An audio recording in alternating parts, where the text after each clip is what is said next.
got to be more to it, right? I know you heard of racism, white supremacy. I know you heard of that. Oh, yeah. Man, I thought you were about to say his name, my man Neely Fuller. Oh, yeah, we on the whole situation. Yeah, we share that in common. Yeah, we both enjoy Mr. Neely Fuller Jr. He's an exceptional thinker, if you ask me. But go ahead. Yeah, I can't quite remember how somewhere watching YouTube, I guess, I ran into Mr. Neely Fuller, and then I bought his book. I bought his other book, The Word Guide, too, just so I can understand this. And, my wife doesn't like to hear his voice because he drones on and on. But it was riveting to me, how he laid out what white supremacy is and how it affects you in all areas of activity. And as I started thinking about this, and it started making sense. But he gives you good advice just in general. I don't know if you heard his story about jalopy. If you ever get a chance, look up. If you can look up, it was this guy who worked for his father. His father had a mechanic shop, and he says jalopy always messes stuff up, right? And his daddy said, jalopy, and he's kind of dumb, right? He's an old country boy. But he said, why you keep him around? He said, jalopy won't steal nothing. Yeah, I'm familiar with that. Nothing. Yes, I'm You're familiar with that? Yes. And towards the end of the story, he remembered what his father said. He ran into jalopy somewhere in another city, and while he was on his way to the military, and he said the jalopy was doing great. And I shared that with my family because, you don't have to be the best and brightest at nothing. You have to be trustworthy. You have to be reliable. Those are the things, Well, I could take from that you work with what you were dealt, the hand you were dealt, and you do the best you can and be an honest person, and that was a heck of a story, and I know he has many stories. It's just he even go as far as his main theme is the white supremacy, racism, and then he also deals with constructive and non-constructive. When you move beyond the race dealing with the race, but then he comes to more general being constructive versus being non-constructive. So excellent person. Binary. It's binary. It's either constructive or it's not constructive. And let me tell you, all the time I was coming up with this Revolution Aquatics, I was listening to Neely Fuller. And that's so what I know what it was. I said, advance the revolution. Advance the revolution. That's what I'm talking about.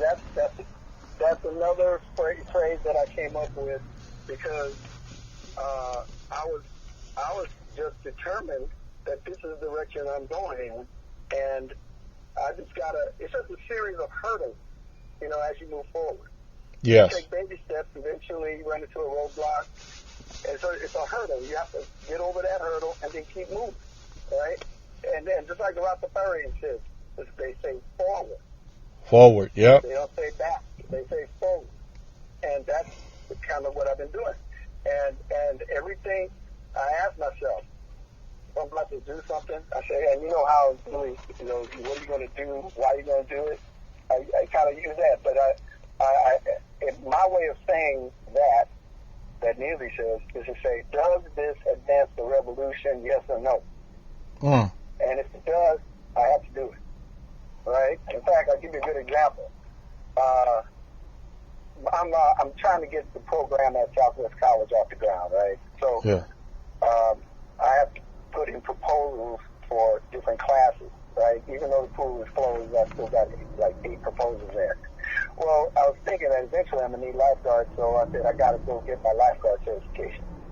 Now, I don't really like teaching the lifeguard stuff. I like coaching, right? But I sucked it up because I asked myself, is this advance the revolution? And I had to say yes. So I went on and took in January. I took the lifeguard trainer's course, and it was a little tough because I wasn't quite ready for it, but I did it because eventually I needed to advance the revolution. So that's kind of like what I do. I just ask myself that question. That's called perseverance. That is. Usually, if I ask myself that question, it means it's probably yes, I should do it. Yes, well, that is. The reason why I should wait. That brings up something I need to mention. I was just having a conversation with my wife, and we were talking about basically when you want to accomplish something or when you're learning something, you're going to have some uncomfortable moments because everything is just not going to come to you easy. You know, some people think that things are supposed to come to you just because, you know, you think, oh, I'm supposed to have this. No, you're going to come into some situations where it's going to make you feel uncomfortable because you're going to be ignorant to some facts. So now you got to do this uncomfortable work of getting over one of those hurdles you were talking about.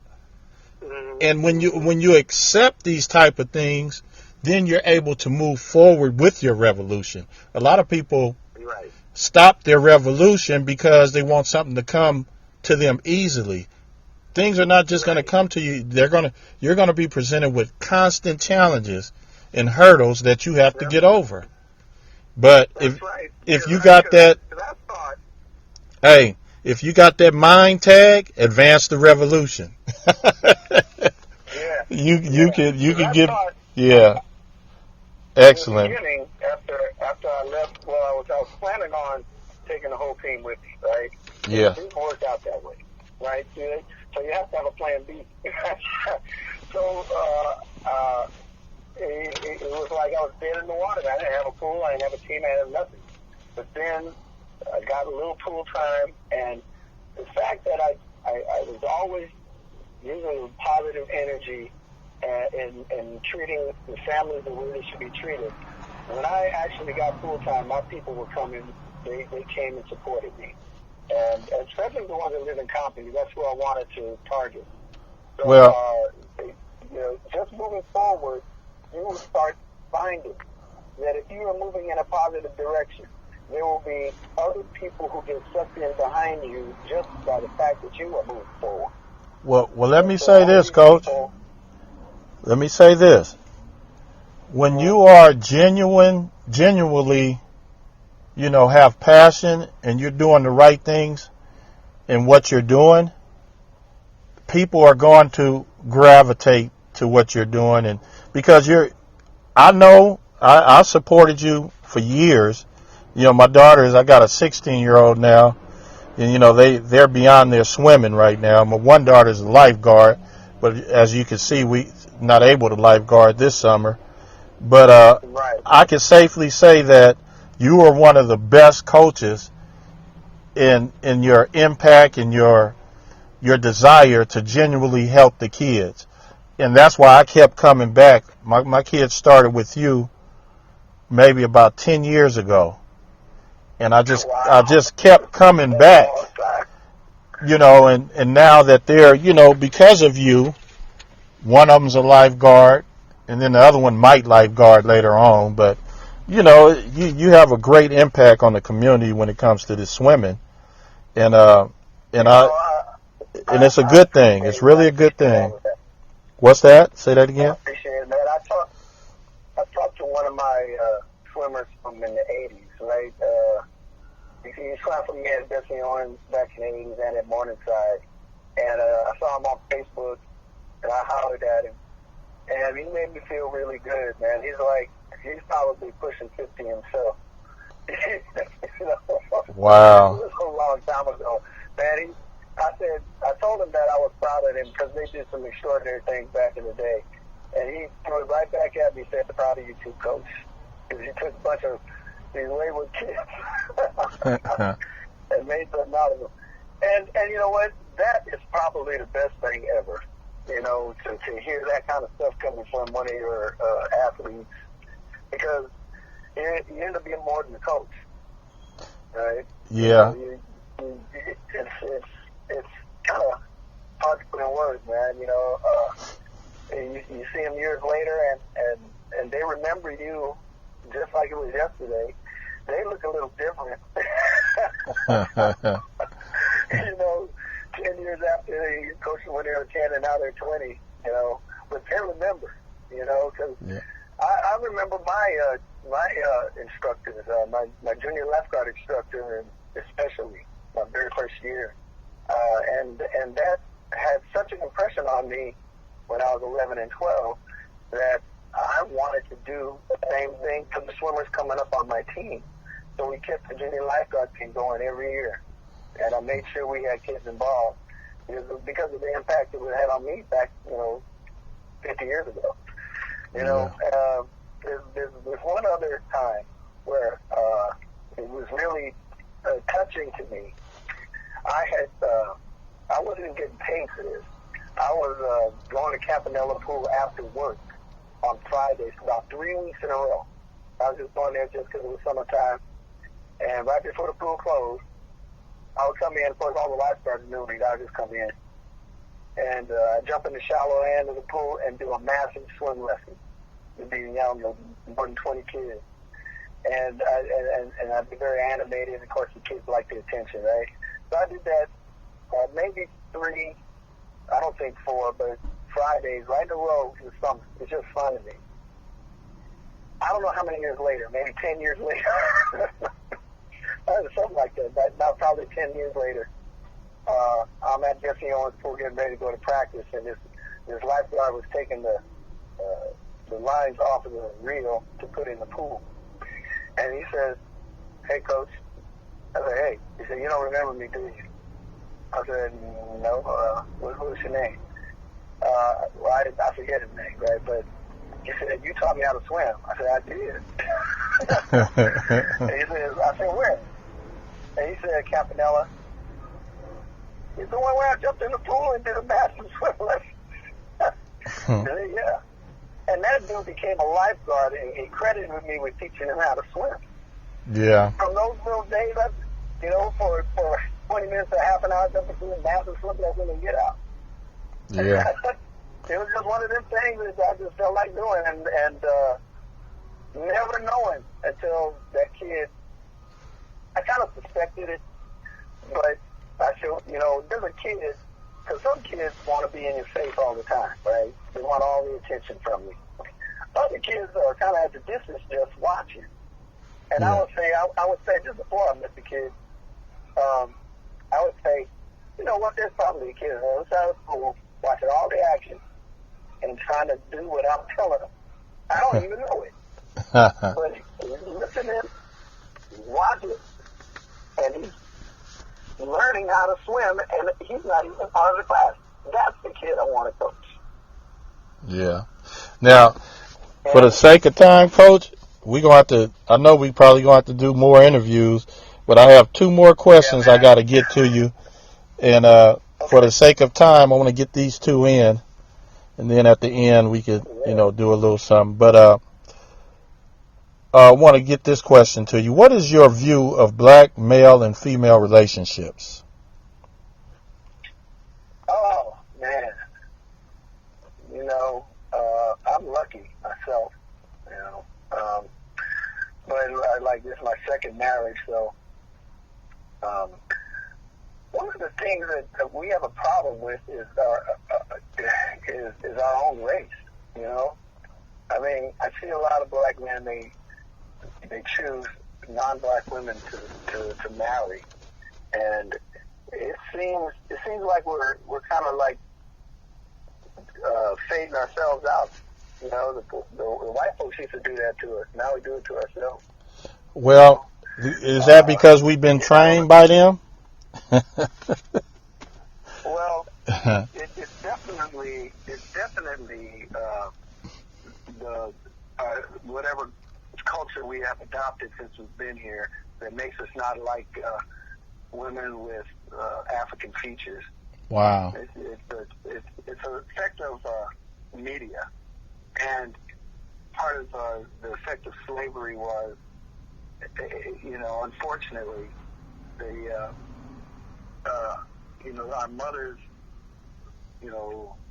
were raped, our great-great-grandmothers, and so we have children who are lighter skinned and darker skinned, and it seems as though the culture promotes the lighter skin. Yeah. I say our culture, but it's an effect of the slavery. And, in my family, I got all kinds of different colored folks, I grew up in the Black Power era, though, and so we had a little more healthy attitude towards being black. But, one of what is it? Okay, because I see black men choosing white women because I guess the black woman challenges them too much or something to that effect. But the black woman is actually what the black man needs to make him stronger. Mm. Me and my wife, we're together like 31 years now, something like that. It hasn't always been, peaches and cream, I guess. We've had our ups and downs, but the relationship that what everybody got to understand has to be stronger than the ups and downs. If you're going to survive together. Good point. I feel bad for these young black women coming up, and they, a lot of cases they're brightening up their skin and wearing the fake hair and stuff. I listened to your daughter's interview. She had an interesting take on the hair thing, but it still is an image of European. Until we start becoming more proud of who we are and our natural hair and regular natural skin, and our bodies in general, at least the women's bodies, you have to learn to accept the African features and look at them as they're beautiful. In fact, what's this model's name? I'm looking at, the model, the African model, very dark skin, but she's like a supermodel. I don't know her name. My wife knows her name. Well, I picked the picture up out of my wife tore it out when I used it, but it ended up in the trash. I had to take it out. It's a beautiful picture. The woman is dark skin. We have to learn to appreciate that. Yeah. And the white folks appreciate it. They do. It's the black folks that don't appreciate it. Yeah. Well, you mentioned something very critical, and we have to accept that slavery was very detrimental to us, and then we need to move beyond it by learning how to appreciate ourselves for who we are, and we're going to do it. That's a part of the advance in the revolution, and that's something that I'm. We have to come to self-awareness. Yes, it has to happen, because this is all of this turmoil in the black community. It's a result of our divisions based on color of skin, texture of hair. It's going to always keep us in an imbalanced state. It's not going to bring us together at all. And I look at the situation. My family is mostly lighter skinned and stuff, but we didn't really take it like being superior. It was just a thing that's the way things are. But we're all black. But then again, I educate myself about something that you might be familiar with, the Moors. Yes. You're familiar with the Moors. I was listening to them.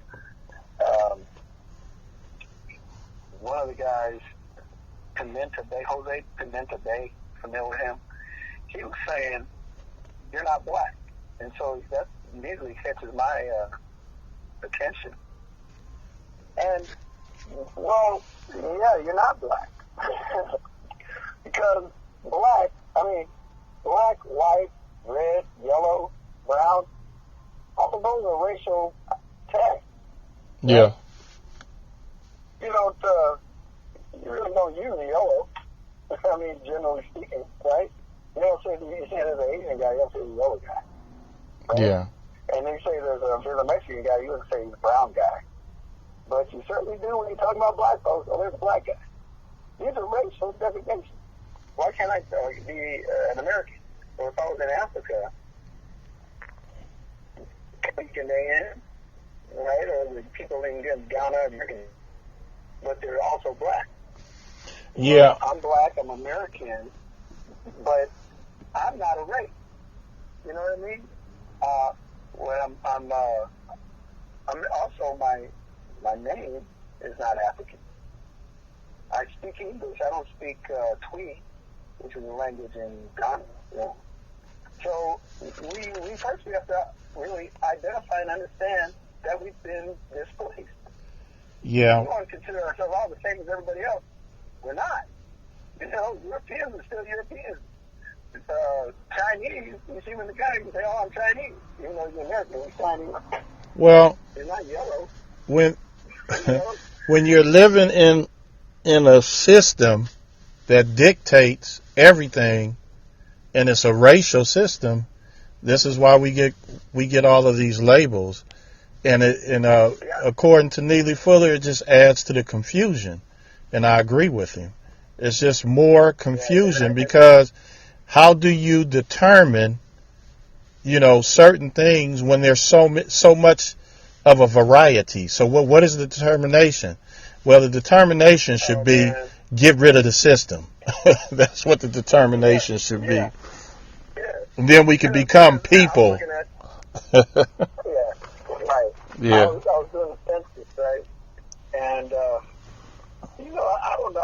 I can't even remember. I can't even count how many racial designations there were. There's a lot of racial designations, Pacific Islander, Latino, not white, white Latino, not white Latino. It's really gotten out of hand. And now with the sexual designations, they just like Neely was saying, you got first we start off with 2 racial sexual designations. Now we got like 50.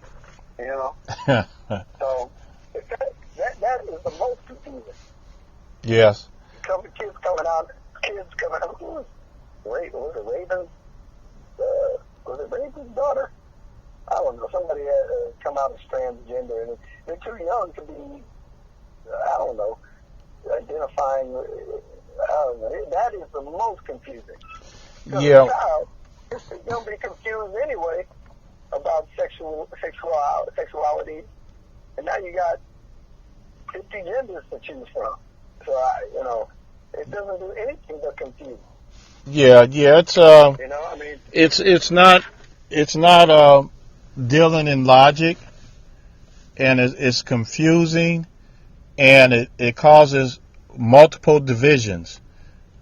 It's just extra to what's already confusing, and this is why we have to get our minds together.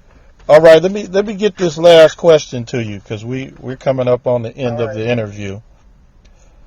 Now, we just talked about African issues. Tell me, what can we do to improve our condition as African people of the earth? What are some things that we could do to improve our conditions? Great question. Well, my thing is to help educate the young people. Okay, now that's my challenge.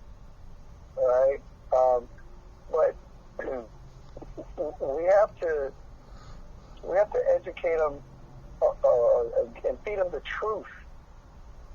Not try to make things a little clear when I get with the kids on the Zoom call, because I try to relate the things that we're reading in the Constitution to what's happening in the world. Okay. Right? That's probably the best thing we could do is to educate these kids and prepare them for what they're really going to be dealing with when they get out in the world on their own. So can we call that reality?